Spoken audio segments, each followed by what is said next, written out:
নমস্কার বন্ধুরা, আমি মিঠু চলে আসলাম আরেকটা রেসিপি নিয়ে। তো আজকের রেসিপিটি হচ্ছে রুই পোস্ত। তো চলুন দেখা যাক রুই পোস্ত আমি কিভাবে বানাচ্ছি। তো এখানে নিয়েছি আমি রুই মাছ। তো এখন আমি মাছগুলোকে লবণ হলুদ মাখিয়ে নেব। তো এখানে দিয়ে দিচ্ছি লবণ, তারপরে দিয়ে দিব আমি হলুদ, দিয়ে ভালো মতন মাছগুলোকে মেখে নেব।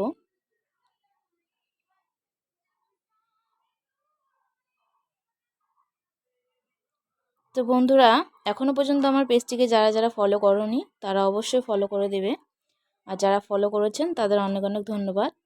তো এখানে মাছগুলো আমার হলুদ লবণ মাখা হয়ে গেছে। তারপরে এখানে একটা বাটিতে নিয়েছি আমি পোস্ত আর কাজু বাদাম।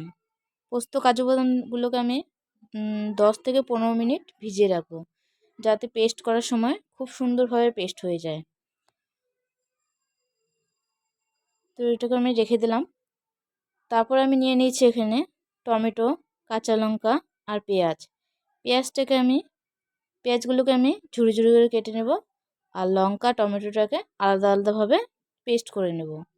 তো চলুন এখন দেখা যাক। উনুন ধরিয়ে নিয়ে তারপরে আমি মাছগুলো যে ভেজে নেব, তো কড়াই বসিয়ে দিচ্ছি। তো কড়াইটা মোটামুটি যখন গরম হয়ে আসবে তারপরে দিয়ে দেবো আমি তেল। তো তেলটা ভালো মতন একটু গরম করে নেব, যাতে মাছটার নিচে লেগে না যায়। আর এখানে আমি দিয়ে দিচ্ছি একটু সামান্য হলুদটা তেলের মধ্যে দিলে কি হয়, যে যখন আমি মাছগুলোকে ভাজবো যাতে গায়ে তেলটা ছিটে না আসে, তার জন্য আমি এখানে হলুদ দিয়ে দিলাম। তো এখন আমি মাছগুলোকে দিয়ে দিচ্ছি। মাছগুলোকে সুন্দরভাবে লাল লাল করে ভেজে নেব। মোটামুটি কড়া করব, বেশি কড়া করব না। তো এখানে মাছগুলোকে আমি একটু খুন্তি দিয়ে এভাবে নেড়ে দিচ্ছি, যাতে নিচে তেলটা ঢুকে যায় আর মাছটা খুব সহজে উঠে আসে। তো তারপর মাছগুলো আমি এই যে এক পিঠ ভাজা হয়ে গেছে। এখন আমি এটা ভালো মতন দেখুন ভালো মতন উল্টে উল্টে যাচ্ছে মাছগুলো। তো এই পিঠটা ভাজা হয়ে গেছে, এখন আমি পিছন পিঠটাও ভেজে নেব।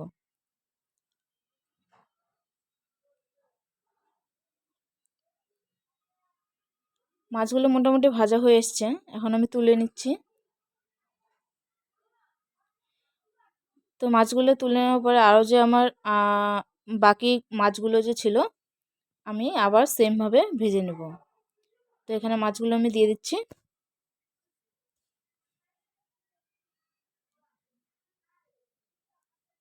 এই মাছগুলোকেও আমি সেমভাবে ভেজে নিলাম।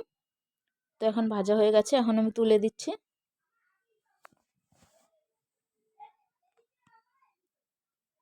মাছগুলো কিন্তু আমি বেশি কড়া করিনি, মোটামুটি কড়া আছে।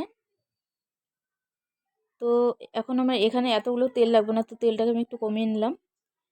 তারপর দিয়ে দেবো আমি ফোড়নে দিচ্ছি আমি এখানে কালো জিরেটা দেওয়া হয়ে গেলে যে পেঁয়াজগুলো আমি কেটে রেখেছিলাম সেই পেঁয়াজগুলো দিয়ে দেব।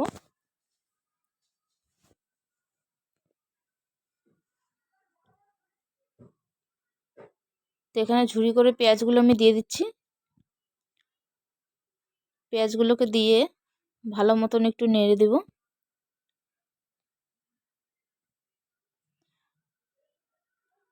আজকে পেঁয়াজগুলোকেও কিন্তু আমি বেশি কড়া করে ভাজবো না, মিডিয়াম সাইজের ভেজে নেব, যাতে যখন আমি মশলাটাকে কষাবো পেঁয়াজটাও যাতে গলে যায়। তো সে পর্যায়ে আমি নিয়ে নেব।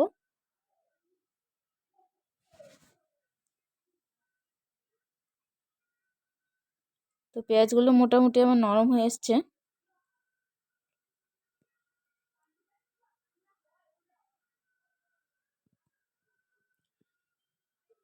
এই যে এভাবে আমি পেঁয়াজগুলোকে ভেজে নিলাম। দেখুন কত সুন্দর নরম হয়ে গেছে পেঁয়াজগুলো। তো তারপর আমি দিয়ে দিচ্ছি এখানে লঙ্কা পেস্ট। ঝালটা আমি 1 চামচ লঙ্কা পেস্ট দিলাম, আপনারা চাইলে কম বেশি করে নিতে পারেন। আর এখানে যে টমেটোটা পেস্ট করে রেখেছিলাম সেই টমেটোটা আমি এখন দিয়ে দিচ্ছি। আর টমেটো আর কাঁচা লঙ্কাটাকে আমি ততক্ষণই একটু ভেজে নেব যতক্ষণ না কাঁচা গন্ধটা চলে যায়।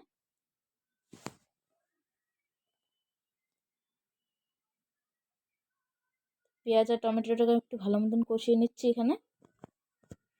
তো তারপর আমি দিয়ে দেব যে কাজু আর পোস্তটাকে যে বেটে রেখেছিলাম, সে কাজু পোস্ত বাটাটা আমি এখানে দিয়ে দেবো।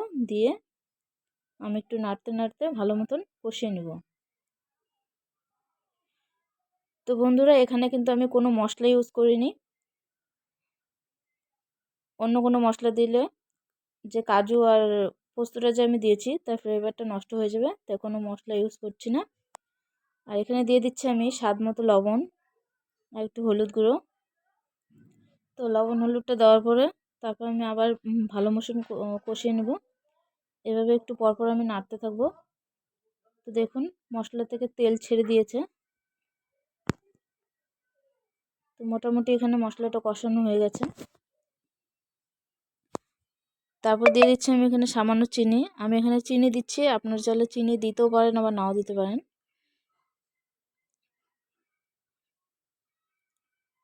তো মশলা থেকে পুরো তেল ছেড়ে দিয়েছে, মশলাটা পুরোপুরি কমপ্লিট। তো এখন আমি এখানে দিয়ে দেব জল।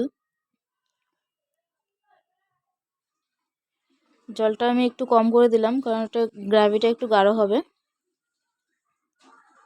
তারপর দিয়ে দিচ্ছি আমি যে ভেজে যে মাছগুলো রেখেছিলাম, মাছগুলো আমি এখানে দিয়ে দিচ্ছি। মাছগুলো দিয়ে আমি এভাবে একটু নেড়ে দিচ্ছি। তারপর মোটামুটি এখানে ঝোলটা আমার ফুটে এসছে। এভাবে মাঝে মাঝে একটু নেড়ে দিতে হবে যাতে নিচে মশলাটা লেগে না যায়।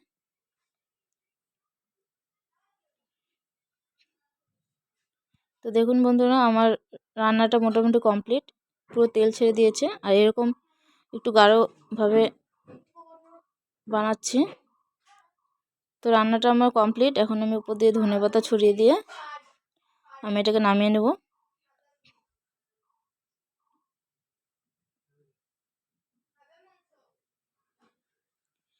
এখন আমি মাছগুলোকে নামিয়ে নিচ্ছি। তো এখানে আমার রুই পোস্ত কমপ্লিট। তো বন্ধুরা, সবাই ভিডিওটা দেখে কেমন লাগলো অবশ্যই জানাবেন। আর যারা পেজটিকে ফলো করেননি অবশ্যই ফলো করে দেবেন। ধন্যবাদ।